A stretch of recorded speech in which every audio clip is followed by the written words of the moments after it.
Welcome to this week's edition of The Link, and we continue to talk business, talk opportunity, give you information that enables you to make decisions. That's why we link you to that information. And tonight we're discussing something called duty remission. And if you're a manufacturer, pay more than close attention in a moment.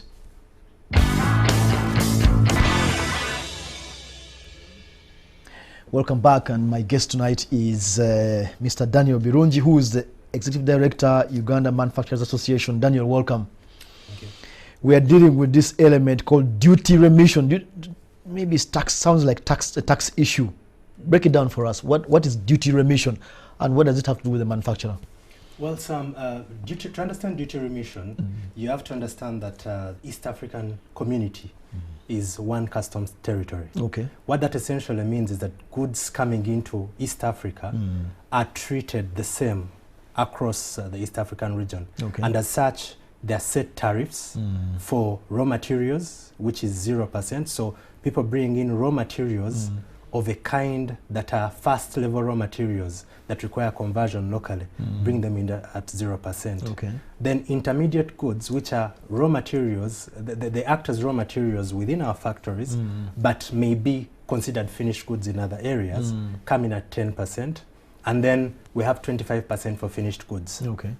So what the duty remission scheme essentially does is it allows the manufacturer to remit duty. What that essentially means is if you are due to pay 10%, let's say, on an input, Okay.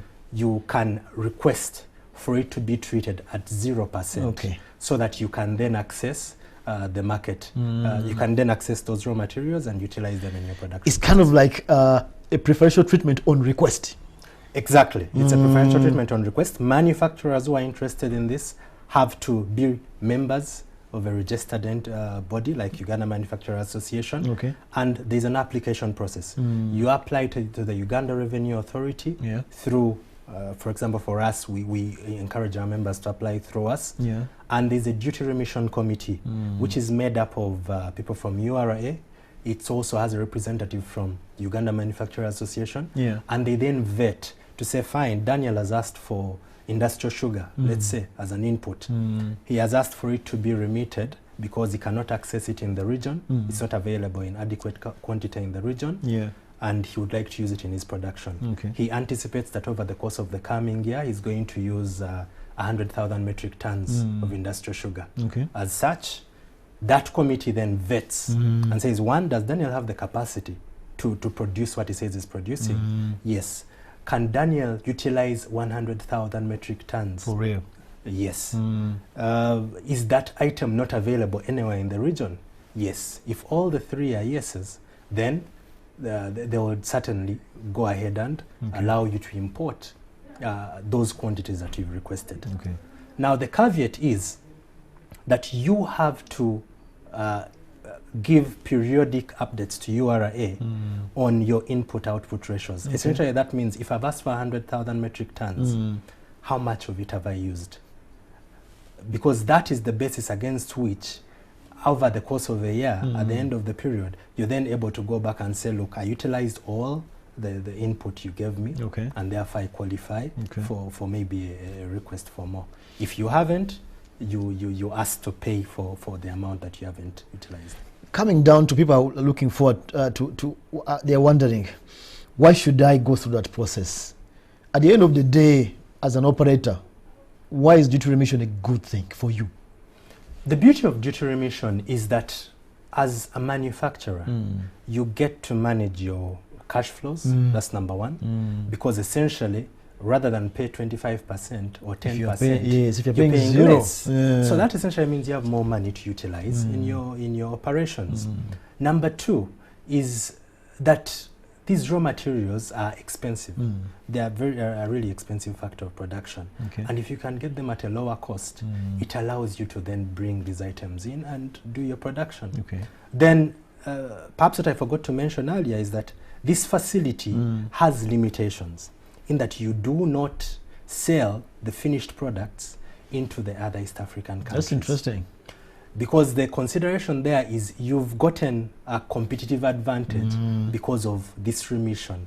And as such, if you took this product and took it to another East African like country. Kenya or Tanzania. You're essentially out-competing the locals unfairly. It's not level playing field. It's not a level playing field. So this initiative enables you to produce for export, for example, Okay. and also to produce for domestic consumption. It works both ways. Okay. Yeah.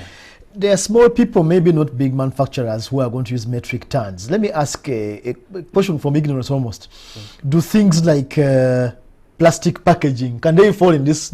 Where does that fall? For instance, me, I am doing Vaseline and I am registered, but it's a cost on me. Can I apply to, you know, due to remission or what? Things like plastic packaging or glass packaging?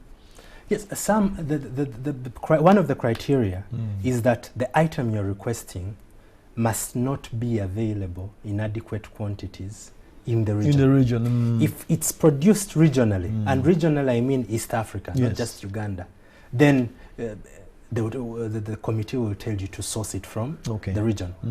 But if that item is not available in adequate quantities locally, and you can prove it, then the committee will undoubtedly provide you access to the duty remission facility. Okay, very interesting.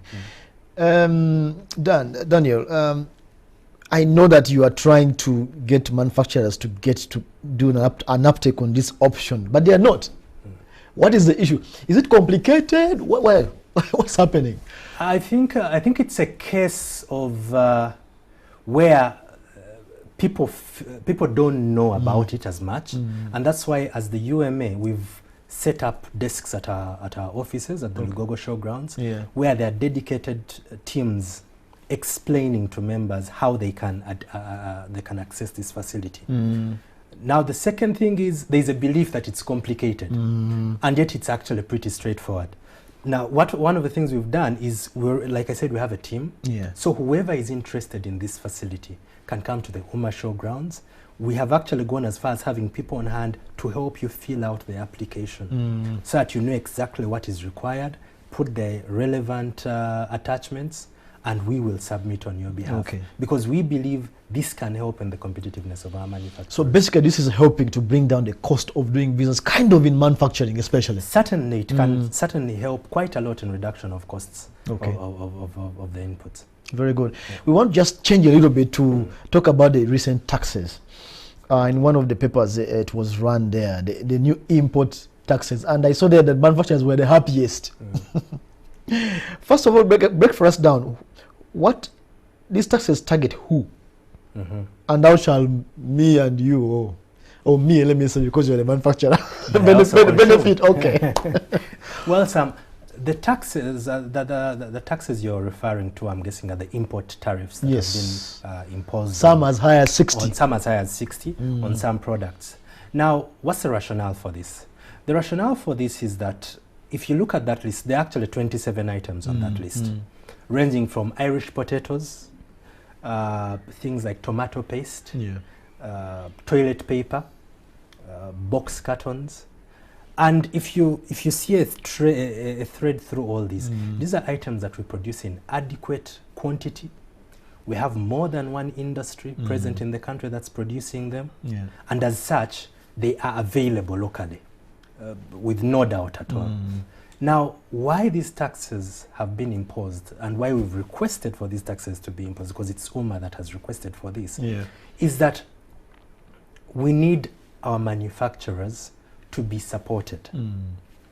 Now, we know that some people will opt for items that are imported because tastes and preferences. I could want something from Switzerland, that would be my choice. And we're saying, fine, you have the mandate to choose whatever you want, but pay a premium for it.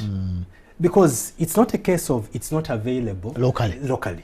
It's available locally. So if you want to import it, go ahead. We have no problem with it. But pay a premium, because that premium is then what's going to help the government to improve infrastructure like roads and probably electricity supply.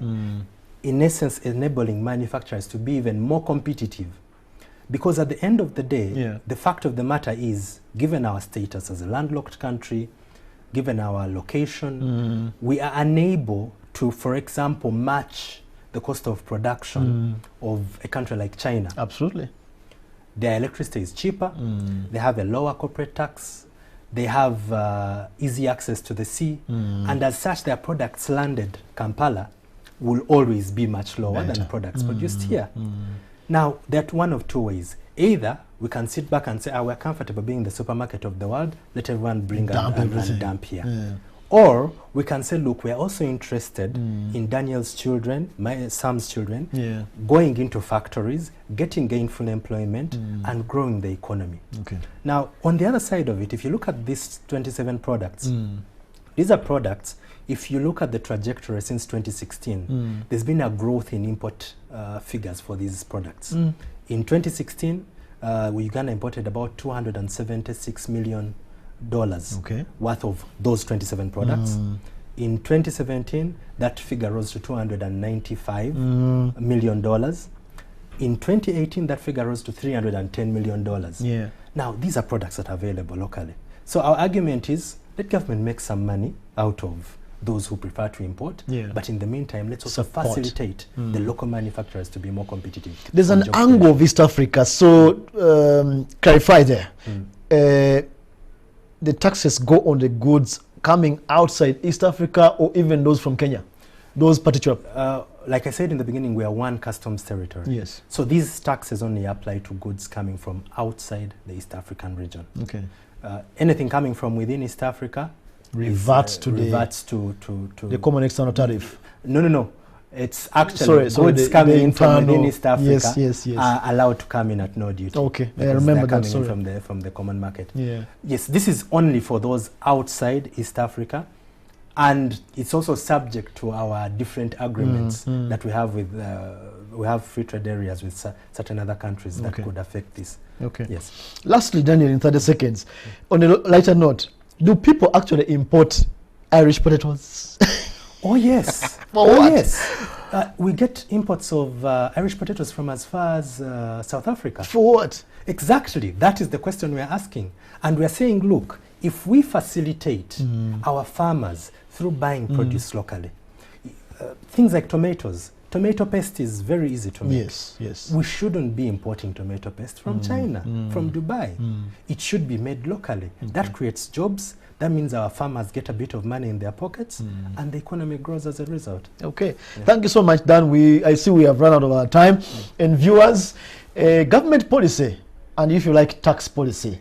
If you have been complaining about being taxed, now those who are doing business, and even you are going to consume, I saw their mouthwash, I saw their ballpoint pens.